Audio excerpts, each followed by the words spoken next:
We know that the potential of our organization rests in the strength of its people, but many leaders lack the confidence on how to spot talent. So today, we're talking about how to recognize leaders with high potential.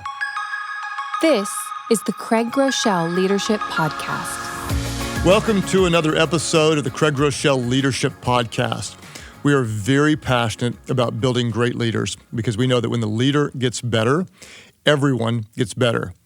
If you're just joining us in our leadership community, we release a brand new teaching on the first Thursday of every month. Some months you get bonus episodes, and this month is some month. I'm going to give you a lot of content this month. If you enjoy this, it means a lot to me if you would share on social media. I see a lot of you inviting others to be a part of our community. Also, if you write a review or if you rate it, it actually helps increase our exposure. You can subscribe to the content wherever you listen to it. That way we'll send it to you every single month. And if you want the Leader's Guide, we'll send you detailed notes that you can cover with your team. Just go to Life.Church/Leadership Podcast, and we'll send you the Leader's Guide. Let me tell you what's coming this month. In this episode, we're going to do part 1 on a very important theme. A week from now, I'm going to do part 2 on this theme. 2 weeks from now, I am overwhelmed with excitement to tell you what we're going to do. I'm going to share with you an interview that I did with my good friend Chip Heath. He and his brother are the authors of the amazing book called The Power of Moments: Why Certain Experiences Have Extraordinary Impact.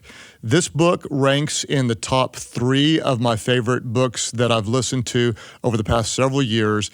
It truly is one of the books I recommend all the time. I can't wait to share that interview with you. Let me introduce today's content with a question. People ask sometimes, what's most important? In your organization, your business, your ministry, your nonprofit, is it location? Is it systems? Is it the culture? Is it innovation? Is it the product? Is it the strategy? Is it the people? What's most important? The right answer is always and only the right people. Why? Because the right people select the right locations, develop the strategic systems, create the healthy cultures, drive the innovative ideas, design the profitable products. The people are always the most important thing in your organization. I always say this, that the potential of your organization rests in the strength of its people. I'll let you in on a little secret about my leadership, and most other leaders would probably tell you this as well. You ready for it? I'm not that good. Many of you are saying, I already knew that. Thank you very much. But the reality is, I'm not. I am surrounded by amazing, gifted, strong leaders. That's what makes this organization great, not my leadership, but the strength of the leaders around me. In fact, whenever I'm assessing an organization, I don't just look at the point leader. I look at the top 3 or 4 or 5 leaders around the point leader, because the strength of an organization is reflected by the people around you. What I want to do today is talk about a really important subject, and that is this. All of us as leaders want to surround ourselves with great people, but many of us are not sure how to spot those with great potential. So in this episode, what I want to do is I want to talk about how to recognize leaders with high potential. How do we recognize leaders with high potential? I'm going to call them high-pos. How are we going to recognize high-pos? How are we going to recognize people with high potential? Let's define a high-pos leader. What is a high-potential player?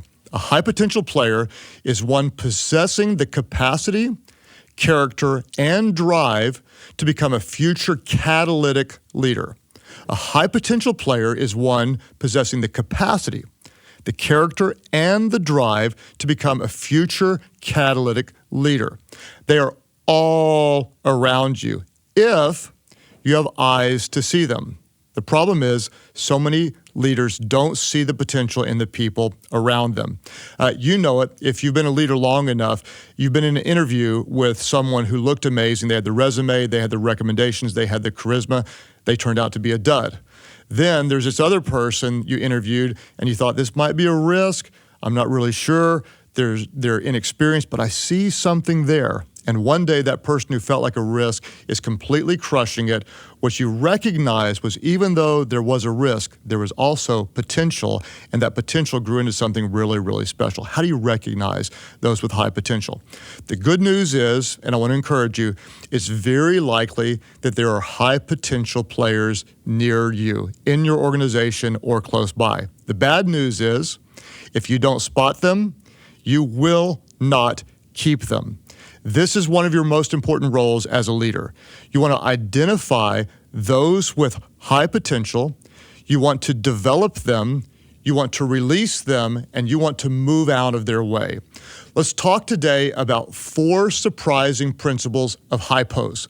4 surprising principles of high potential leaders. Number 1 is this: performance doesn't necessarily equal potential. We could say this: high per doesn't necessarily equal high po. High performance doesn't necessarily equal high potential. Just because someone is a high performer in their current role doesn't necessarily mean they're going to have success when they're promoted to a different role. That's why what we want to do is we want to work to promote potential, not just performance. The challenge is this: if you consistently over-promote, and we've all done this before, we promoted someone that wasn't ready or wasn't good in the next role. If you consistently over-promote, your organization will quickly underperform. This is an issue for so many people. In fact, if you want to read on this subject, I don't think there's anything better than the Peter Principle that's based on the work of Dr. Lawrence J. Peter. He wrote a book on this subject in 1969. It so captured the heart of people that it was on the New York Times best-selling list for over a year. And here's essentially what the Peter Principle teaches. That the selection of a candidate for a position is generally based on their success in the current role, not on their potential for the intended role. In other words, they're really good right here, so we promote them, rather than saying, would they be really good at the next level? You've seen this perhaps in your organization. Maybe there's someone who's really great at sales. So someone promotes them to be a sales manager. They're a horrible sales manager. Their success as a salesperson didn't guarantee their success as a manager. Just because they succeed at one level doesn't mean they'll be successful at the next level. What do we want to do? We want to make sure that we don't over-promote. Here's what often happens. Employees tend to be promoted until when? Until they stop succeeding. Then they're no longer promoted when they become what? Slightly ineffective. We promote them to their level of incompetence, is what others have taught. Those below them end up what? Doing all the real work. There's effective leaders below an ineffective manager. Over time, the effective leaders below get frustrated and they tend to leave the organization. That's why over-promoting is so dangerous. We want to make sure we have the right people leading the right people. So what are we going to do? We're going to hire, recruit, and promote for the future, not just for the present. We don't want someone promoted who's just good for now. We want to make sure this person has the capacity to grow and thrive as the organization grows and thrives. Principle number 1 is this: performance doesn't necessarily equal potential. Let me give you 2 and 3 together, then we're going to unpack them. Number 2, most high-pos don't know they're high-pos. Number 3, those who think they are probably aren't. Let's start with the third, then we'll go back to 2. Let's start with those who think they're high potential, but they're not. The Dunning-Kruger effect is one of my favorite studies, and I'll give you the technical definition of this study. They teach this. It's the cognitive bias wherein people of low ability suffer from illusory superiority, mistakenly assessing their cognitive ability as greater than it is. For those of you who want it in layman's language, this goes like this. Studies are conclusive. We generally think that we are better than we really are. You've seen it all the time. Often those with the least abilities overestimate their potential and think they're way, way, way better than they are. I could prove this many different ways. I was at a conference one time and I said, how many of you believe that you're above average drivers? And probably 85 or 90% of the room raise their hands because well more than half the people think they're above average drivers. It's just kind of the principle. We overestimate our skills. In fact, one study was fascinating to me. They interviewed software engineers and asked the software engineers to rate their performance. How good are you? Well, 42% of the software engineers rank themselves in the top 5% of the whole organization. Almost half thought they were in the top 5%. You've seen this before. Someone says, you might ask, how good are you? Well, I'm a 9 on a scale of 1 to 10. And you look at it and you think you really are a 9. The problem is the scale's not going from 1 to 10. The scale goes from 1 to 100. You just don't know what you don't know. We tend to overestimate our own abilities. You've seen it before. Someone with bad grammar has no idea they have bad grammar. They don't know what they don't know. So that's why big talkers always make me nervous. If someone's telling me how good they are, how much potential they have, that actually is a little bit of a flag for me. Why? Because high-pos usually aren't big talkers. The truth is, most high-pos don't know that they're high-pos. They do know enough to know that they don't know it all. In fact, that's why I always say that humility is usually a better indicator of potential than misplaced confidence. Let me say it again. Watch for this in your leaders. Humility is usually a better indicator of potential than misplaced confidence. What happens? When someone is unskilled, they often don't see their own faults. On the other hand, when someone is exceptionally competent, they don't know how rare their abilities are. They're so good at something, it comes so naturally. They just think, hey, this is easy, it should be easy for everyone. They don't know that they actually have really rare and really exceptional gifts. So, what do we know? When we're looking for high-pos, we are not looking for well-rounded people. Number 4, that introduces the fourth thought, is this. Every high-po has extremes. Your highest potential leaders, they're going to be really, really extreme. And extreme gifts, don't miss this, are matched by extreme weaknesses. Let me say it again. Every high-po has extremes. Extreme gifts are matched by extreme weaknesses. If you think about the most successful leaders that you know, they are not well-rounded. What are they? They're brilliant at one or two things. They're miserable, they're horrible, they're dysfunctional at so many other things. That's why they surround themselves with other people to complement their brilliance. The stronger the potential, the bigger the shortcomings. This is so important. Don't let the shortcomings scare you away from the potential. Sometimes those who have the most potential have a lot of weaknesses, but they're brilliant in one or two areas. So in your organization, what you're going to want to do is look for what the Heath brothers call the bright spots. The bright spots. Where is something working? Where's the department that's getting great results? Where is there a ministry that's outshining the rest of the ministries? Where are ideas coming from where everyone else is kind of flat? You want to look for bright spots and then find the people that are somewhere close to the bright spots. You'll often find a person with high potential. Let's talk about it from the example of a parent, and this may give you more context. Let's say your kid comes home from school with an A, 2 Bs, and a D. What do most parents do? Most parents focus on the D. We have to hire a tutor, or we have to do extra work to get the D up. That's not a bad plan if you want them to pass the 7th grade, but it's not a great plan if you want them to be successful. If you want your child to be successful, what do? You focus on the A's. You build where they're great, you're looking for the bright spots. Let's just stay with the parents for a minute because this is kind of fun. Parents, you got a kid that's driving you crazy? Don't forget this.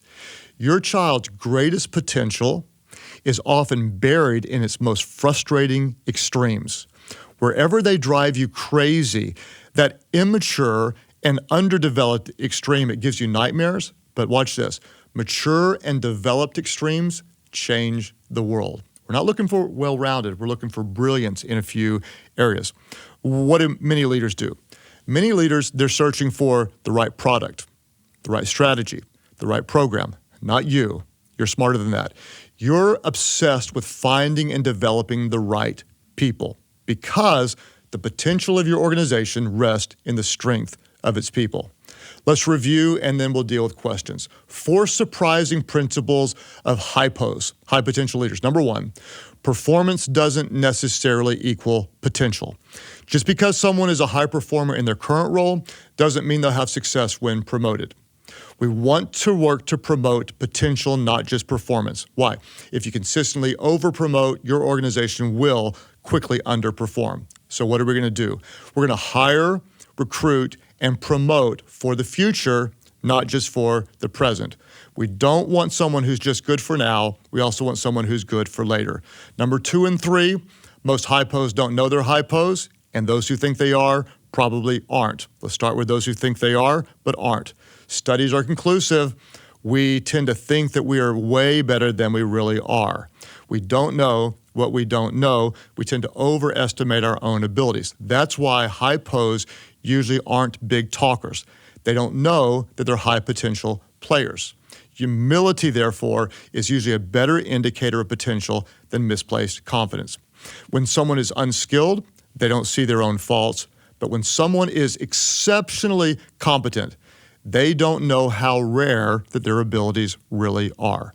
So when you're looking for high potential players, you're not looking for well-rounded people because number 4, every high-po has extremes. And extreme gifts are matched by extreme weaknesses. The stronger the potential, the bigger the shortcomings. Don't let the shortcomings scare you away from the potential. What do most leaders do? Most leaders are looking for the right product, the strategy, the program. What's the key to make it all work? Not you. You're looking for the right people because you know, you understand, you embrace, you believe. It's everything that you stand for. The potential of your organization rests in the strength of its people.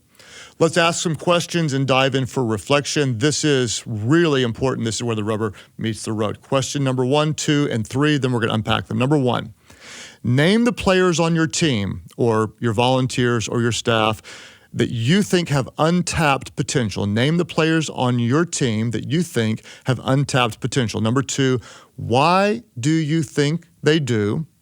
Number 3, what will you do to draw out the dormant potential? Let's unpack these. Number 1, name the players that you think have untapped potential. Now, why is this important? Let me tell you why. Because those players right now, if they truly have untapped potential, they are getting bored as we speak. They feel under-challenged. They feel undervalued.